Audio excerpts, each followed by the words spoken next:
Invictus Launch Week 2952, one of the biggest yearly free fly events for Star Citizen, has come to an end. It featured a massive rotating spaceship expo at the Cloud City of Orison, free ship rentals, a tour of one of the biggest ships in Star Citizen, a fleet flyby with the Bengal carrier, a few new ship and vehicle releases, and of course, a massive sale of all military ships on the Pledge store. Now, during the event, over 118,000 new accounts were created and $12.3 million was pledged for the game. Absolutely insane numbers for what essentially was a week-long event. This puts Star Citizen well on track to its biggest earning year ever.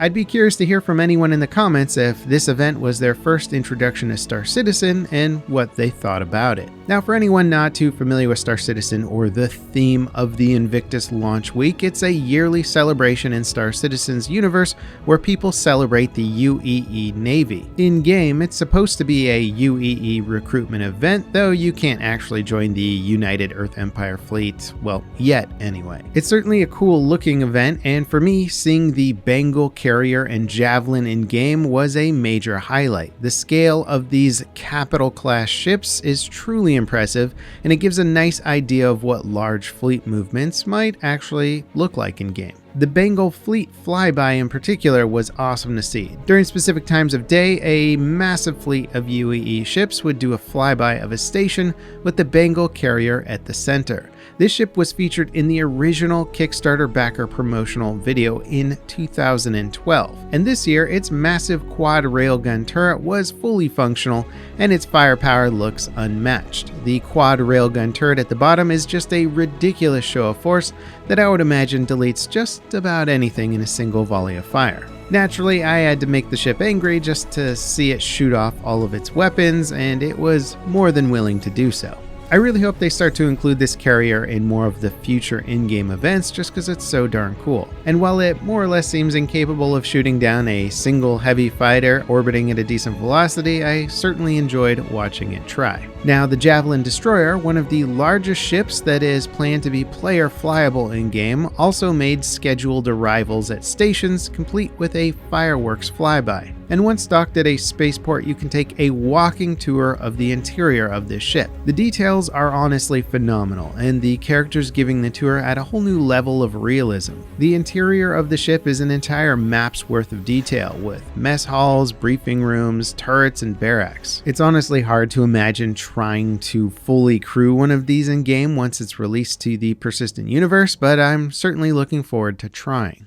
Now, it was a bit disappointing that the Javelin interior wasn't any more updated when compared to last year's event. Even though I didn't attend last year, I did watch a video of it, so not getting access to more areas of the ship was a bit of a bummer. Obviously, everyone wants to see the massive bridge, the hangar bay, the torpedo bay, but nonetheless, the ship itself was still very impressive, and it was cool to see it firsthand this time around. Now, the Ship Expo was pretty cool, and it allows you to rent the ships there for free for a certain number of days, which is plenty of time to give them a good test flight. You could take them out on missions as a sort of try before you buy experience. The first day of the Expo started with Anvil ships, which is probably my favorite day. The F-8 Lightnings were nice to see, and being able to get in the cockpit of a Lightning and the F-7A Hornet was a real treat. But it was also a bit of a tease considering that we might not be able to fly these for quite some time. Now, the next day was the Aegis event, which proudly displayed some of the most powerful military ships currently flyable in the main room, and it's kind of crazy to see their scale just next to everything else. The Hammerhead is kind of a hard ship to quantify from a low angle, though, and it's much more impressive when seeing it out in space, I feel anyway. The next day, RSI's display was a little more tempered, with the classic Constellations taking center stage and a few ships on the outskirts. The Constellations have been in game for a long time, but if you haven't seen the interiors of some of the cooler variants, they're certainly worth checking out, like the Phoenix, for example. Now, overall, the Expo displays were intended for military or military-adjacent ships, so manufacturers like Argo or Origin weren't heavily featured overall. Crusader got to show off their impressive Hercules starlifters in the main room. These ships are pretty dang cool, some of the best cargo ships at the moment,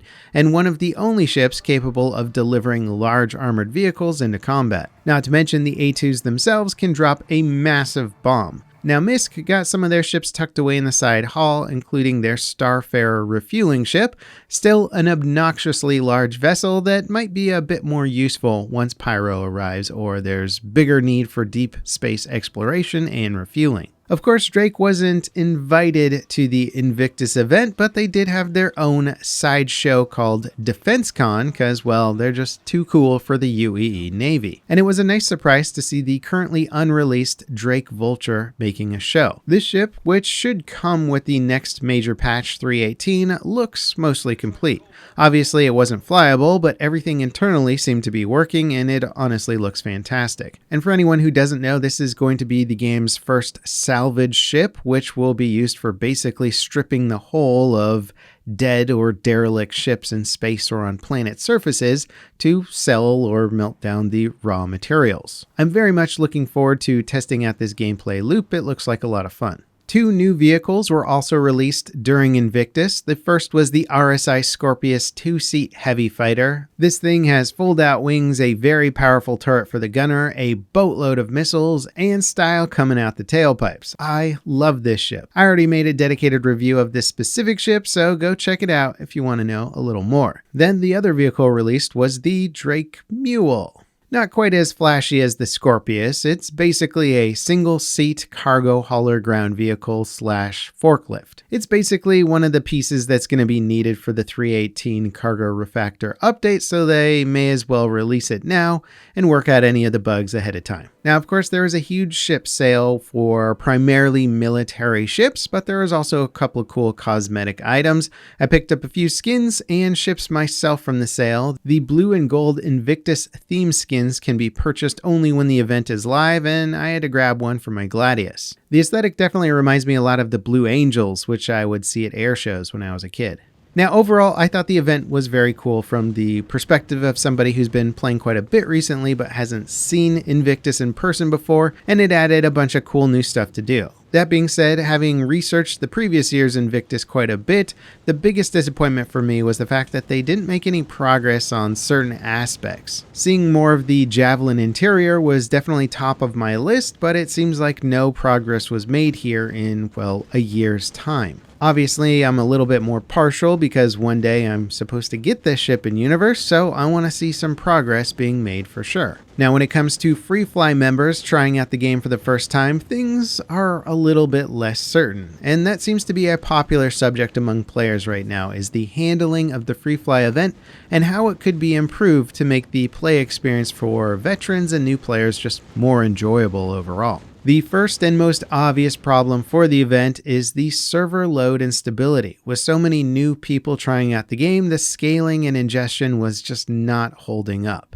Things stopped running well, and considering that they didn't run great to begin with, it certainly put a damper on the event overall. The inventory system and vehicle spawn system was struggling and bugging for most of the event. I was experiencing client crashes way more frequently, as were other people that I spoke with. On top of which, making Orison the center of the Expo looked cool visually, but it's the least optimized place in the verse right now, so even with god tier PCs, you're barely going to be getting above 40 FPS. In my opinion, this really wasn't the smartest move from CIG in regards to inviting new players to come test things out. It's like saying, hey, come see our game and get 20 FPS on your very first load-in experience. Combine that with the average amount of bugs that the game has anyway, plus the extreme server load, and I can imagine it probably sent many players running instead of pledging. Hopefully by the next Invictus event, server meshing will be in the game and maybe alleviate some of the bugginess. But a lot has to happen between then and now, and I imagine this next year is going to be a lot of changing for Star Citizen. Now overall, and especially from a financial perspective, the event was a big success, and it's encouraging to see many new accounts created and so much more interest in the game. The fact that the interest in the game is growing right now at a pretty fast rate is really exciting considering it's like 10 years into development. Invictus is certainly a cool yearly event that injects some of the universe's lore to the game world, and hopefully it is dramatically different next year if they do get that server meshing upgrade deployed in time. If you don't play Star Citizen or you missed it this year, I hope this video serves as a good summary of what it's kind of like, and hopefully next year with server meshing and other tech in place, it'll be an even cooler and more enjoyable event. As always guys, thanks for watching. I hope you enjoyed this video, and I'll see you next time. This is Level Cap signing off.